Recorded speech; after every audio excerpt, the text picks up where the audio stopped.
하고요. 우리 기도하겠습니다. 주님, 찬양을 들으면서 보았던 화면에 예수님의 못자국 난 손이 보이고 그 구멍으로부터 흘려지는 피가 보였습니다. 처음에는 무서운 마음이 들지만 가만히 보니까 무섭게 느껴지지 않고 이상하게 따뜻하게 느껴지고 피로 끈적끈적했을 손이 이상하게도 뽀송뽀송하게 우리를 따뜻하게 만들어줄 손으로 보이는 것을 고백을 합니다. 우리 하나님의 사랑, 우리 예수님의 사랑, 이 사랑 우리가 마음껏 누리면서 그리고 하나님을 마음껏 찬양하는 저들의 삶이 되게 하시는 주님을 찬양합니다. 주님 말씀 허락하여 주옵소서. 예수님 이름으로 기도드립니다. 아멘. 저희가 만남이라는 것을 소중하게 여깁니다. 이런 만남 저런 만남 많은 만남들이 있죠. 만남이 소중한 이유가 있습니다. 이유는 그 만남을 통해서 다른 상대방에게 영향력을 끼칠 수 있고요. 그래서 그 영향력이 클 때는 그 사람의 인생 자체를 바꿔놓을 수도 있죠. 그래서 좋은 만남이라고 한다면 상대방이나 다른 사람의 인생이 좋은 인생으로 만들어지도록 도와주는 만남, 그것이 좋은 만남이다라고 얘기할 수 있습니다. 저희들이 좋은 만남을 좀 사모하는 것이 필요하겠죠. 이런 이야기가 있습니다. 이 스코틀랜드에서 어느 날 밤에 마차를 타고 여행을 가는 사람이 있었습니다. 그날따라 폭풍우가 너무 심해가지고요, 길이 막 막힙니다. 폐이고요. 그러다 보니까 마차가 결국 망가지게 되고 말았습니다. 큰일 났습니다. 여행하는 길에 마차가 망가졌으니 어떡합니까? 폭풍우는 치지요. 당황해서 이러지도 못하고 저러지도 못하고 있을 때 마침 길을 가던 한 청년을 만나게 됩니다. 그리고 그 청년이 너무너무 친절하게 그 마차를 고쳐줍니다. 그 마차를 타고서 이제 이 여행객이 이제 떠나게 되면서 너무 고맙잖아요. 그래서 얘기를 합니다. 당신은 어떤 사람이 되기를 원하십니까? 이 젊은이가 얘기를 합니다. 저는 앞으로 의학을 공부하고 싶습니다. 그렇게 헤어졌습니다. 그런데 이 여행객은 다름이 아니고 유명한 정치가였습니다. 그래서 자기의 힘을 좀 동원을 해가지고 이 젊은이가 의학을 공부할 수 있도록 배려를 해줍니다. 그리고 시간이 50년이 흘렀습니다. 50년이 흘린 다음에 아프리카의 모로코에서 어느 한 사람이 폐렴에 걸려서 죽게 되었습니다. 그냥 두면 죽는 거죠. 그런데 다행스럽게도요, 불과 수년 전에 그 폐렴을 고칠 수 있는 페니실린이 발명이 되어서 준비가 되어 있었습니다. 당연히 약을 썼겠죠. 약을 쓰고 그리고 병을 깨끗이 낫게 되었습니다. 이 세 사람이 등장하죠. 세 사람이 서로 연관이 있습니다. 우선 상상이 딱 되시는 분들이 있을까요? 처음에 여행을 했던 사람은 이 랜돌프 처칠이라는 사람이고요. 그 다음에 이 마차를 고쳐줬던 청년은 플레밍이라는 페니실린을 발명한 그런 의사가 됩니다. 나중에. 그래서 이제 그 의사가 이고요. 그 다음에 그 폐렴에 걸렸다가 고침을 받은 사람은 그 유명한 윈스턴 처칠입니다. 나중에 영국 수상이 됐던 사람이죠. 처칠 이름이 두 번 나오죠. 처음에 그 마차를 고침을 받았던 그 여행객은 윈스턴 처칠의 아버지가 되는 거죠. 그러니까 아버지는 여행을 가다 자기를 조금 도와줬던 청년을 그냥 아무 생각 없이 도와줬지만 그 만남 속에서 그 도움을 주고받음을 통해서 그 청년이 유명한 의학자가 될 수 있었고요. 그리고 전 세계에 엄청난 영향력을 끼치는 페니실린을 발명하게 되었습니다. 그리고는 직접적으로 자기 아들이 죽게 됐던 그 순간에 살림을 받는 그런 일을 경험하게 되었죠. 이런 만남, 너무너무 좋은 만남이죠. 그죠? 이런 만남은 참 아주 아름다운 만남이고요. 정말 만나는 사람들마다 서로에게 좋은 인생을 만들어 가도록 도와주는 그런 만남이다라고 얘기할 수 있습니다. 저희가 이렇게 만남을 주고받습니다. 어저께 저녁에도 한 가정을 만났습니다. 근데 그분이 식사하면서 이런 얘기를 하더라고요. 조크같이 얘기를 하시던데, 또 압니까? 우리 만남을 통해서 저희 교회가 그렇게 말씀하시는 분이 얘기하시는 거예요. 저 때문에 큰 복을 받았지 아십니까? 이런 식으로 얘기를 하시더라고요. 근데 그게 쪼꾸로 들리지 않고요, 저에게 마음으로 다가왔습니다. 왜냐하면 우리의 만남은 그냥 지나가면서 하는 만남이 아니고요. 주님께서 계획해 놓으신 만남들이잖아요. 한 번 만나고 못 만나고 수도 있고요. 또 아니면 한 번 만나고 끝나는 것이 아니고 10년, 20년을 같이 만날 수도 있습니다. 그러나 중요한 것은 그냥 시간을 얼마큼 갖느냐가 중요한 것이 아니고요. 하나님께서 만남을 허락하신 속에서 우리가 좋은 영향력을 주고받을 수 있기 때문에 우리의 만남은 정말 상대방에게 복이 될 수 있는 그런 만남이 될 수 있는 거죠. 그러니까 그 얘기가 절대로 헛소리로 들리지 않았습니다. 그렇습니다. 저희들이 이 만남을 소중히 여겨야 되고요. 이 만남을 잘 만들어 가야 됩니다. 우리가 만남을 잘 만들어 감을 통해서 어떻게 돼요? 상대방, 우리와 함께 마주치게 되는 상대방 혹은 다른 사람들의 인생을 좋게도 만들 수 있고요. 나쁜 영향을 줄 수도 있기 때문에 그렇습니다. 그래서 성경에서도 보면요. 이 좋은 만남과 나쁜 만남을 많이 저희들에게 소개해 주고 있습니다. 뭐 어느 곳을 펼쳐도 그런 만남들을 설명할 수 있겠지만 우리 세 부자를 통해서 3대의 이야기를 통해서 이 좋은 만남과 나쁜 만남이 서로 아주 대비되는 이야기를 한번 가지고 이 만남이 얼마나 소중한가를 또 한번 생각해 보려고 합니다. 성경에서 아주 대표적으로 얘기하는 3대를 거쳐서 갖는 그 만남이 대비되는 이야기는요. 여러분 너무 잘 아시는 다윗과 솔로몬과 르호보암의 이야기입니다. 다윗 그리고 그 아들인 솔로몬 또 솔로몬의 아들인 르호보암의 그 만남들 이 만남들을 통해서 얼마나 좋은 만남이 될 수도 있고 나쁜 만남이 될 수도 있는가를 저희에게 알려주죠. 첫 번째는 먼저 다윗과 솔로몬의 만남입니다. 이 만남은요 너무너무 좋은 만남이에요. 아버지 다윗을 통해서 아들 솔로몬에게 정말 좋은 영향을 주었고요. 그 좋은 영향 때문에 솔로몬이 정말 좋은 인생을 만들어 갈 수 있는 어떤 기초석을 놓아주는 것이 아버지로서 다윗의 역할이었습니다. 그러니까 아주 복된 만남이고 좋은 만남이다라고 저희가 얘기할 수 있습니다. 조금 설명이 필요하겠죠. 물론 이제 솔로몬은 복잡한 사람이기 때문에 조금 이따 좀 더 설명을 드리도록 하겠습니다. 먼저 다윗. 여러분 잘 아시는 것처럼 다윗은 맨손으로 시작한 사람이에요. 그것도 그 집안에 목동을 하는 이 양을 치는 가정에 장자도 아니고요. 꼬레비. 그야말로 정말 이렇게 힘이 없고 대접받지 못하는 존재가 다윗이었습니다.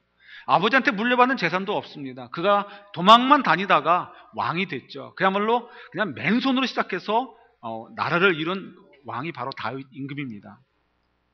다윗 임금이 수많은 이스라엘의 임금들 가운데 흔한 임금이 아닙니다. 유일무이한 임금입니다. 그가 이 정복 사업을 하는데 얼마나 많은 땅을 정복했는지 제가 여러 번 설명드렸듯이 한국으로 얘기한다면 광개토 대왕입니다.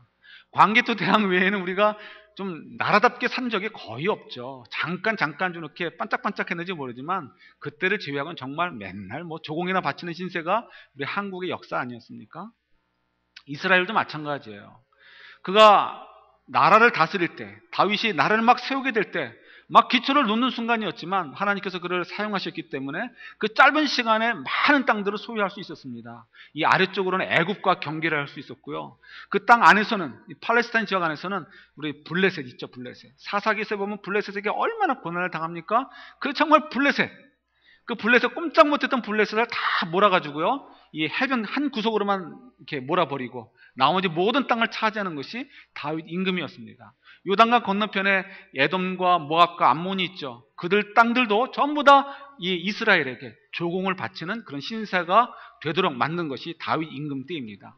북쪽으로도 마찬가지예요. 마침 또 북쪽에 아시리아나 이런 나라가 약해져 있었기 때문에 다윗이 막 진출해가지고 시리아 땅의 한 부분까지도 차지하고요. 시리아 땅에서 나오는 이 구리 같은 것들을 갖고 와가지고 산업을 일으키는 것이 또 다윗 임금이었습니다. 그러니까 엄청난 전리품들이 있었고요. 많은 국가의 이 수입들을 이 다윗이 소유하고 있었습니다.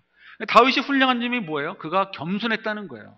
이 모든 것들이 나를 위해서 존재하는 것이 아니고 하나님 나라를 위해서 존재한다는 생각을 가지고 있었기 때문에 사치를 하지 않았습니다. 그래서 하나님께서 주신 것들을 잘 모아가지고 이제 자기 아들에게 물려주죠. 또 자기가 가지고 있는 것이 많이 있으니까 국민들에게 세금을 강요하지 않았습니다. 많이 요구하지 않았어요. 그랬더니 국민들은 좋아하죠. 당연하게 우리의 왕 최고다. 그러니까 인기도 괜찮았죠. 그러니까 국민들로부터의 지지나 이 모든 것들을 국력들을 다 모아가지고 솔로몬 아들에게 물려줍니다. 더 중요한 것이 있죠. 뭐예요? 하나님 아버지의 율법을 가르쳐 주고요. 하나님 아버지를 잘 섬기면 너희가 복을 받는다. 네가 복을 받고 너희 나라가 복을 받는다. 그러니까 하나님을 잘 섬겨라라고 좋은 가르침을 남겨줍니다. 정말 좋은 만남이고 좋은 관계였다라고 저희들이 얘기할 수 있습니다. 실제로 솔로몬이 초창기에 어떻게 합니까? 그가 저희들이 너무 잘 아는 것처럼 하나님을 두려워하고 하나님을 경외했고요. 하나님께 진정으로 요구할 복이 무엇인지를 알았던 사람입니다. 그러니까 이 모든 것들은 어떻게 돼요? 다윗 아버지와 아들 솔로몬의 만남이 아주 좋은 만남이었다는 것을 저희에게 보여줍니다.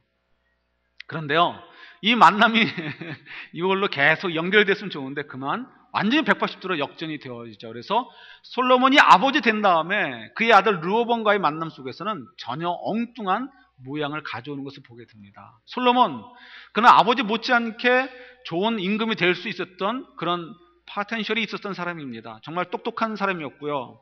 그리고 아버지로부터 받은 기반이 너무 좋았기 때문에 그가 그것들을 가지고 활용해서 굉장한 부를 창출할 수 있었습니다. 그야말로 대박 경기라는 거죠. 대박 경기.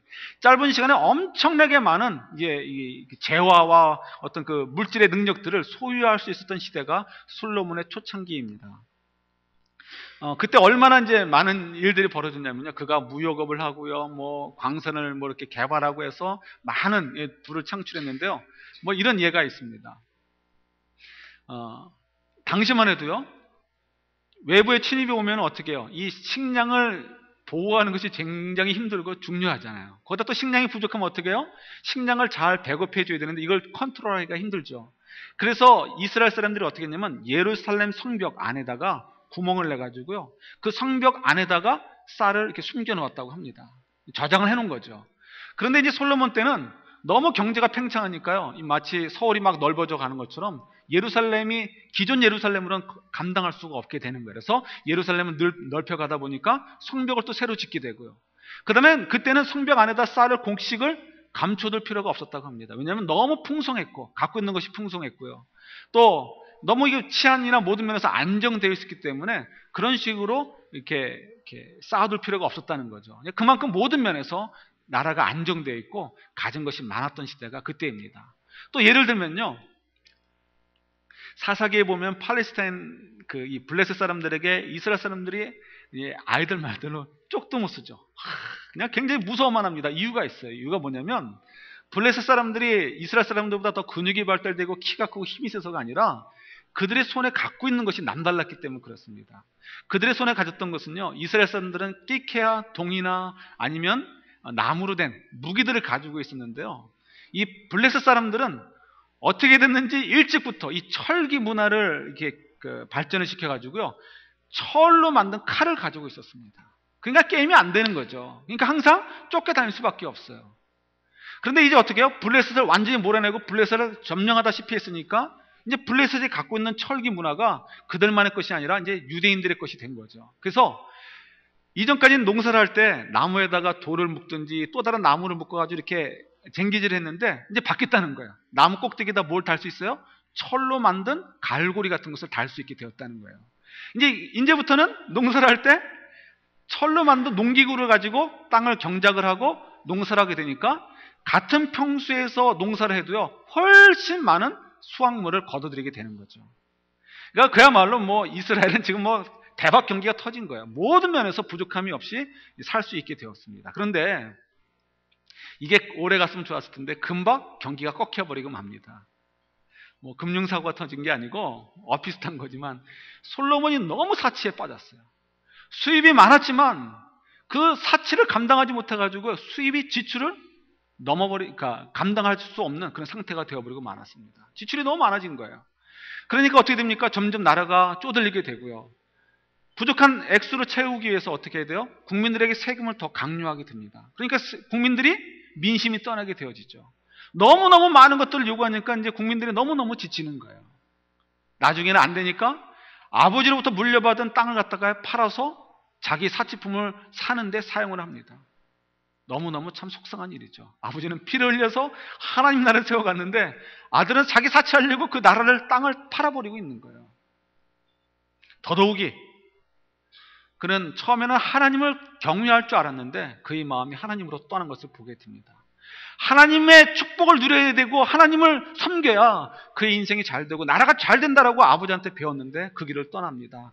자기의 처첩들이 가지고 온 수많은 우방 이상들을 그러니까 이방의 우상들을 섬기게 되고요. 그리고 그 속에서 하나님을 떠나는 것을 보게 됩니다. 이 모든 것들이 어떻게 되는 거예요?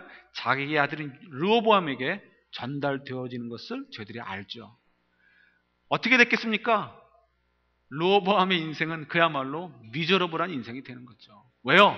아버지와의 만남이 좋은 만남이 아니고 나쁜 만남, 악한 만남이었기 때문에 그 만남으로부터 영향을 받고 그 만남으로부터 만들어지는 인생은 결국 미저러블한 인생이 될 수밖에 없다는 것을 저희들이 성경을 통해서 보게 되는 거죠. 자, 그러니까 저희들이 참 두렵습니다. 두려워요. 왜요? 우린 지금 의식을 하든 안 하든 어떻게 해요? 만남을 계속해서 만들어 가고 있잖아요. 아, 우리는 하루하루 먹고 사는 거 바쁜데 우리가 뭐 만남까지 신경 써야 됩니까? 아니요. 먹고 사는 것이 인생이 아니잖아요. 우리가 물론 먹고 사는 것 때문에 에너지를 많이 쏟아 부어야 되지만 그것이 인생의 목표도 될 수 없고 인생의 목적도 될 수 없잖아요. 인생의 가치가 될 수가 없잖아요. 인생의 목표와 가치는 어디에 있습니까? 사실 우리 만남이 있다고 해도 과언이 아니에요. 왜요? 여러분 아시는 것처럼 왜 하나님께서 우리를 그렇게 사랑하신다고 하고 천국이 그렇게 좋다고 하는데 우리를 왜 낼름 천국으로 안 데려가셔요? 그 이유가 뭐예요? 우리 제일의 가족도 잘 아시죠? 하나님께서 우리를 이 땅에 두신 이유는 그냥 심술을 부리시기 위해서 이 땅에 두신 것이 아니라 주일마다 모여서 예배드리라고 우리를 남겨두신 것이 아니라는 걸 아시죠? 이 땅에서 세상을 섬기도록 세상의 구원을 알려주고 세상 가운데 정말 많은 영혼들에게 생명의 길들을 알려주도록 하기 위해서 세상을 섬기도록 하기 위해서 이 땅에 저희들을 두신 거잖아요. 그죠? 우리가 왜 사는가 그 목표를 분명히 아셔야 돼요. 이유를 아셔야 되죠. 그리고 뭐예요? 우리가 하나님 주신 그 사명대로 이 땅에 사는 동안에 섬기는 삶을 잘 살게 되면 하늘나라의 상급을 쌓아둬서 하늘에 올라갔을 때 하나님의 상급으로 칭찬받기 하시기 위해서 우리가 이 땅에 존재하는 이유가 되는 거잖아요. 그죠? 우리 만남에 대해서 잘 생각하셔야 돼요. 우리 교회 비전처럼 두 번째 비전처럼 복의 근원이 되는 사람, 우리가 어떻게 복의 근원이 될까? 이 모양 저 모양으로 얘기할 수 있어요. 한마디로 오늘 말씀과 관련돼서 얘기한다면 만남을 잘 만들어가는 우리 인생이 된다면 저희가 정말 좋은 복의 근원의 삶을 살 수 있다라고 확신합니다. 만남이 어떤 만남이 있을까요? 이제 구체적으로요. 뭐 깊게 생각하지 않습니다. 그냥 단순하게 얘기한다면 우리 가족끼리 만남, 우리 다윗과 솔로몬과 르호보암처럼 가족 간의 만남도 그런 만남이 될 수 있어요. 나 때문에 우리 아버지 어머니가 내 시댁 식구나 친정 식구들이 더 아름다운 좋은 인생이 될 수 있도록 그런 인생을 만들어갈 수 있도록 도와줄 수 있다면 어떻게 돼요? 우리의 만남은 너무너무 복된 만남이고요. 하나님이 우리를 보면서 얼마나 기뻐하시겠어요. 그죠? 더더욱이 우리 자녀들, 우리에게 뭐 달려있는 거 아니에요? 우리 자녀들에게 정말 좋은 만남이 될 수 있도록 그들이 좋은 인생을 만들어갈 수 있도록 우리가 영향력을 끼치고 도와줄 수 있다면 우리의 만남은 정말 멋진 만남이고 좋은 만남이 되겠죠. 그런데 만약에 이걸 잘못 영향을 주는 만남이 되어버리면요, 정말 솔로몬처럼 르호보암을 낳는 그런 만남이 되어버리고 맙니다. 그러니까 굉장히 중요하고 어려운 문제이고 우리가 정말 아주 두려운 마음으로 아주 고민하고 깊게 묵상해야 되는 것이 바로 만남의 문제이기도 합니다. 오늘 본문을 보세요. 오늘 본문을 보면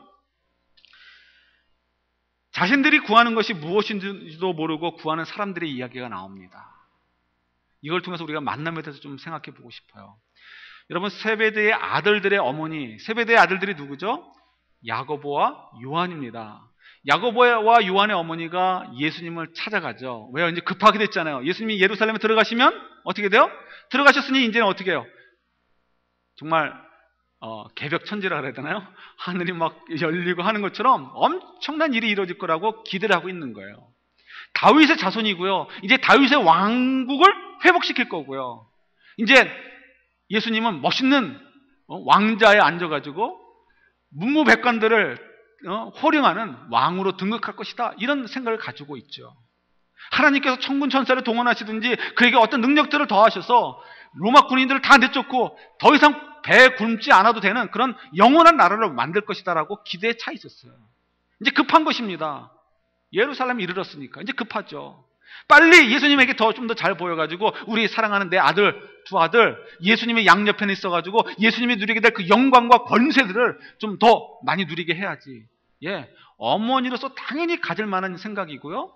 그 아주 칭찬할 만한 부분인 것 같아요. 자녀들을 사랑하고 싶고 어떻게든지 자녀에게 좀이라도 더 도움을 주고 싶은 그 열정, 그 헌신, 귀하죠, 귀해요.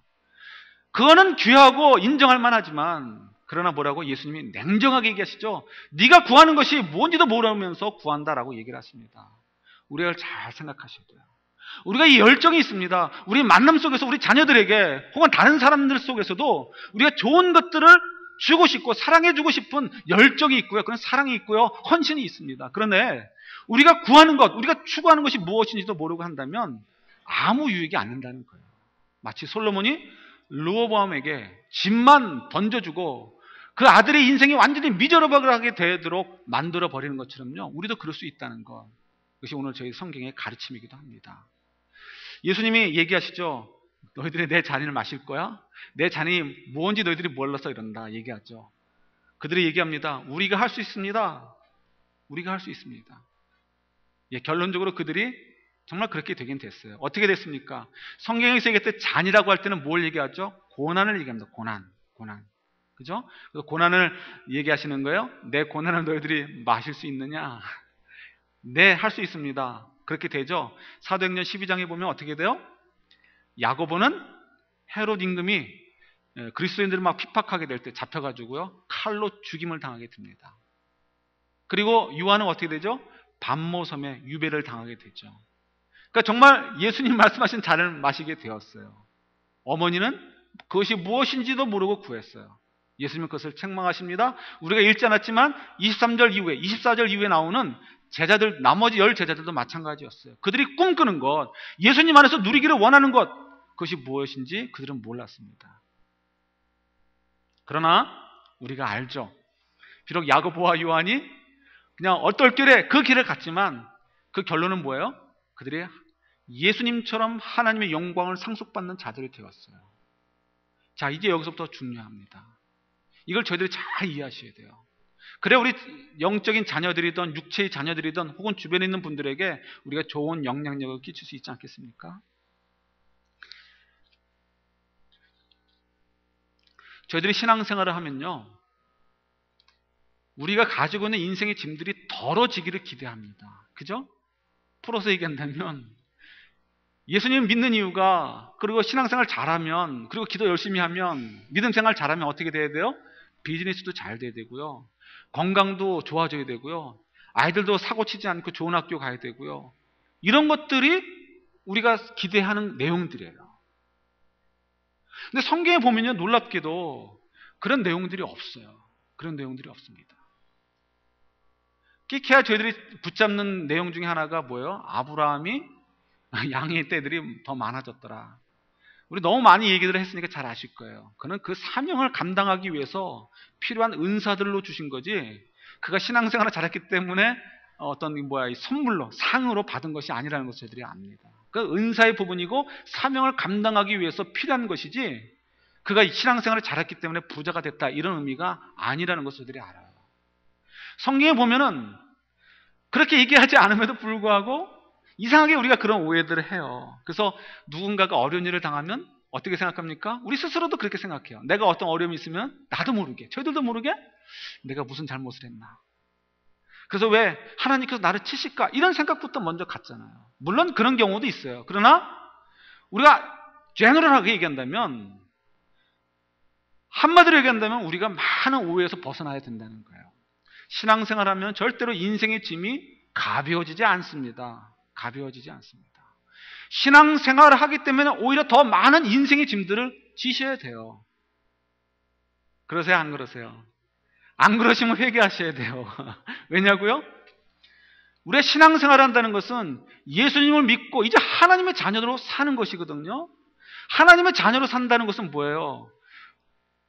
예수님께서 우리에게 말씀하신 대로 우리가 인생의 짐들을 예수님께 맡겨드리고 예수님께서 우리의 인생의 짐을 들어주신다는 의미도 있지만, 또한 더불어 뭐가 포함되어 있어요? 예수님께서 우리에게 주시는 예수님의 십자가를 우리가 져야 된다는 것이 포함되어 있어요. 그래서 그걸 어떻게 표현합니까? 좁은 길로 가야 된다, 내 십자가를 져야 된다. 좀 더 현대적인 표현으로 얘기하면 뭐예요? 우리 신앙생활은 뭐예요? 영적 전투인 거예요. 영적 전투. 별로 반갑지 않으셔요? 근데 이게 사실이니까. 근데 더 중요한 것이 있어요. 영적 전투로 싸워서가 그냥 죽는 것이 아니고요. 우리는 이제 결과가 보장되어 있다는 것입니다. 어느 책에 보니까 이런 글이 있어요. 어느 분이 이제 그분도 결핵이었던 것 같은데 병에 걸려서 이제 죽어가고 있습니다. 그랬더니 친구애가 와서 위로를 합니다. 너 어떡하냐? 죽으면 안 되는데. 그랬더니 이제 죽어가는 형제가 친구에게 얘기합니다. 내가 비록 죽을지는 모르지만 결국은 우리가 이 병을 이기게 될 거야. 이해가 되시죠? 결국 결핵병이 우리가 오버컴 해버렸잖아요. 이기게 되었잖아요. 환자, 그 병에 관해서도 결과를 아는 거예요. 비록 내가 죽어도 전쟁은 이긴다는 거예요. 우리 인생으로 돌아오면 영적 전투를 가지고 한번 돌아보겠어요. 우리가 살면서 예수님을 믿기 때문에 받아야 되는 고통이 있습니다. 고난이 있어요. 우리가 얼마든지 속일 수 있는데 속이지 않고 살아야 돼요. 그럼 손해볼 수밖에 없죠. 누군가 미운 사람이 있어. 한 대 쥐받고 싶은데 참아야 돼요. 원수까지도 용서해 주려는데 속이 썩어가요. 속이 썩어가요. 나중에 이제 은혜로 그것이 치유될 수 있지만 처음엔 그것이 얼마나 어렵습니까? 뭐 이런 것들 저런 것들은 얼마나 많이 있습니까? 사단은 우리를 계속해서 공격해와요. 우리를 흔듭니다. 야, 뭐니 해도 돈이 최고야. 뭐니 해도 건강이 최고야. 뭐니 해도 자녀들이 최고야. 뭐 이런 저런 것들로 우리들을 현혹하고 우리의 마음이 그걸로 뺏기게 합니다. 편한 길로 가야지. 편한 길로 가야지. 너 고난받으면 그 하나님이 너 치시는 거야. 너 고난받으면 너 믿음이 없는 거야. 믿음이 좋으려면 그리고 믿음을 자양을 잘하면 너 고난이 없어져야 돼. 우리를 자꾸 현혹합니다. 그러나 우리가 아는 대로 성경이 말씀해 주시는 대로 고난은 믿는 자들에게 있어서 피할 수 없는 과정이라는 것, 그걸 저희들이 기억을 하셔야 돼요. 중요한 것은 뭐냐면 고난은 과정이지 결과가 아니라는 사실입니다. 예? 고난은 과정이지 결과가 아니에요. 결과는 뭐죠? 예수님처럼 영광의 면류관을 받는 것입니다. 예수님도 제자들에게 미리 말씀하셨죠. 마태복음 16장 이후에 적어도 3번을 말씀하셔요. 뭐라고 말씀하십니까? 내가 예루살렘에 들어가면 사람들 손에 붙잡혀가지고 고난당하고 멸시당하고 죽기까지 될 거야. 그걸로 끝인가요? 아니요. 그 다음에 뭐요? 내가 그러나 사흘 만에 살아날 거야. 살아난다는 게 그냥 살아난다는 걸 의미해요? 아니죠. 하나님의 영광을 상속받아서 온 우주의 왕으로 등극하시는 거잖아요. 우리도 그걸 기억하셔야 돼요. 신앙생활하면서 우리는 빨리 좀 이 인생의 짐에서 벗어났으면 좋겠다. 좀 이렇게 좀 일들이 좀 잘 열렸으면 좋겠다.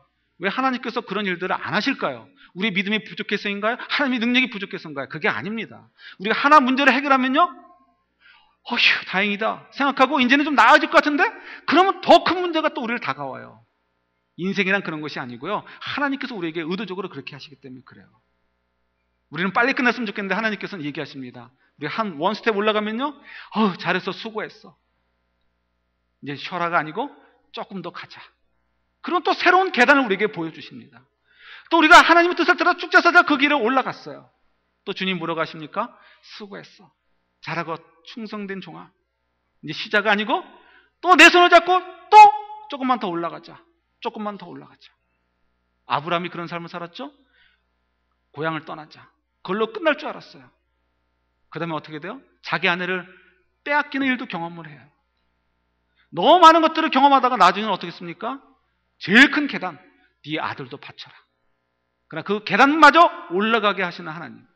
모든 인생을 통해서 우리가 조금 더 더욱 하나님께 가까이 가서, 그래서 우리가 더 큰 의의 면류관, 영광의 면류관을 누릴 수 있도록 우리를 이끄시는 하나님의 손길을 저희들이 보게 됩니다.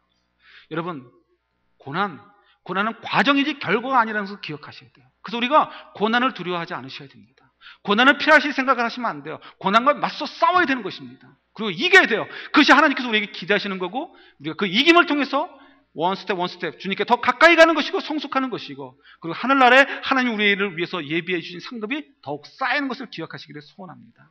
여러분, 이것이 왜 중요한지 아십니까? 우리 자녀들에게 너무나 소중한 것이기 때문에 그래요. 우리가 만나는 만남, 여러 만남이 다 소중하지만 특히 우리 자녀들과의 만남이 소중합니다. 여러 만남들 소중히 여기셔야 되잖아요. 우리 자녀들에게 무엇을 여러분 가르치십니까? 야, 너 좋은 학교 가가지고 좋은 직장 얻어가지고 좀 잘 살아봐라. 그러니까 좀 뭐 잘 산다는 게 의미가 다르죠. 좀 부자로 좀 살아봐라. 이걸 잘 살라는 말로 표현하죠. 아빠 엄마처럼 고생하지 말고 조금 좀 편안한 삶을 살아라. 이거 우리가 가르치잖아요. 근데 여러분, 정말 그렇게 가르치고 영향력 끼치는 것이 우리 아이들에게 좋은 인생을 만들도록 도와주는 것인가요? 아니죠. 우리 지금 뭐 건축도 하면서 뭐 정말 우리 2세, 3세들을 위해서 피눈물을 흘릴 각오를 좀 하고 있습니다. 건축은 쉽게 되겠죠. 건축은 쉽게 될 거예요. 뭐 벌써 눈에 뻔히 보이니까. 아마 그거는 이제 뭐 하나님께서 특별하게 다른 계획이 있지 않은 한은 늦어도 내년 봄에는 서 있겠죠. 그러나 중요한 것은 건물이 아니고요. 그 안에 채워지는 공동체, 영혼들이 문제입니다. 그 생각하면 숨이 막히고요. 턱턱 막히고요. 그리고 어떻게 해야 될까 하는 것 때문에 정말 마음이 무거워요. 하나님 도와주시겠지 믿고 하면서 또 하나님께서 그렇게 가라고 하시기 때문에 간다라고 생각하면서도요. 눈에 보이는 건 솔직한 얘기는 없습니다. 없어요. 우리 1세 교인들이 100이라면요. 2세, 3세 교회들은 하나나 둘밖에 안 남아 있어요.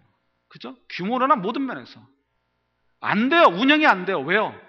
그들이 부모님들로부터 영향받은 대로요. 편안한 삶이 최고인 줄 아니까.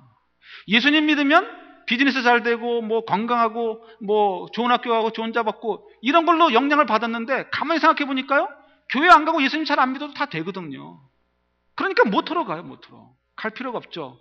그리고 오히려 예수를 위해서 예수님을 위하여 고난의 길을 가는 것을 부모님들도 싫어했고 너희들은 그렇게 가지 말라고 가르쳤으니까요. 자녀는 더 당연히 그리스도의 길에서 벗어나는 것이 너무나 당연한 귀결이죠. 뭐 우리만이 아니고요. 지금 미국 교회도 마찬가지예요. 대형 교회 몇 교회들은 좀 반짝반짝하지만 미국 교회도 점점 다 죽어갑니다. 왜요? 편한 것만 생각하고요. 고난이 과정이라고 생각하지 못하고요. 고난의 과정은 끝에는 하나님의 영광을 상속받을 수 있다는 생각을 못하고 뭐만 보는 거예요? 당장 편한 것, 당장 좋은 것 이것만 생각하다 보니까 결국 그들이 멸망한 길로 가고 있는 거죠. 마치 세베대의 어머니가 자기 아들들을 위해서 요구하는 것과 동일합니다. 예수님 말씀하시는 거죠. 내 잔을 마셔야 되는데 너 마실 수 있어? 여러분 어떻게 대답하기를 원하십니까? 예, 할 수 있습니다라고 대답하고 싶으세요? 아니면 여전히 겁이 나십니까? 예, 솔직히 저도 겁이 나요. 그러나 우리가 주사 맞을 때 겁이 나지만 주사 맞아야 몸이 낫는 것처럼 예방이 되는 것처럼 우리가 그 고난의 길을 피하지 않고 싸워서 이기고 나아갈 때 하나님 우리를 위해서 예배해 놓으신 의의 면류관, 영광의 면류관을 누리게 될 줄 믿습니다. 바라긴 저희들이 이 고난에 대한 분명한 이해를 가지고요. 우리의 만남을 정말 좋은 만남으로 만들어 갈 수 있기를 소원합니다. 특별히 우리 자녀들에게 정말 여러분 자녀들이 50이 됐건 40이 됐건 5살이건 상관이 없어요. 자녀들에게 정말 그리스도 안에서 좁은 길 가는 것, 그 고난의 길을 가는 것이 피할 것이 아니라 기쁨으로 우리가 누리고 그리고 정말 나중에 가서 그 결과로 하늘의 영광의 면류관을 누리게 될 것을 보여줄 수 있는 저희들, 그리고 그것을 가르쳐 줄 수 있고 그 영향력으로 우리 사랑하는 자녀들이 그 넥스트 제너레이션들이 그런 귀한 믿음의 사람들로 세워져 가게 하도록 돕는 저희들이 될 수 있기를 주님의 이름으로 축원합니다. 같이 기도하겠습니다. 주님, 저희들이 오늘 아침에 귀한 말씀을 받습니다. 우리가 우리의 만남을 통해서 영향력을 끼치게 될 때 무엇으로 영향력을 끼치려 하고 있습니까? 편안한 길 가라. 좋은 것 먹고 좋은 옷 입는 것이 잘 사는 인생이야 라고 가르치고 있지는 않습니까? 아니면 고난의 길을 가도 하나님의 길을 가는 것이 그것이 복된 길이야 라고 가르치고 있고 보여주고 있습니까? 우리가 정말 바른 것을 보여줄 수 있고 바른 것을 주님께 구할 수 있는 정말 살아있는 저희들 될 수 있도록 은총 내리워 주옵소서. 예수님 이름으로 기도드립니다. 아멘. 아멘. 아멘. 아멘.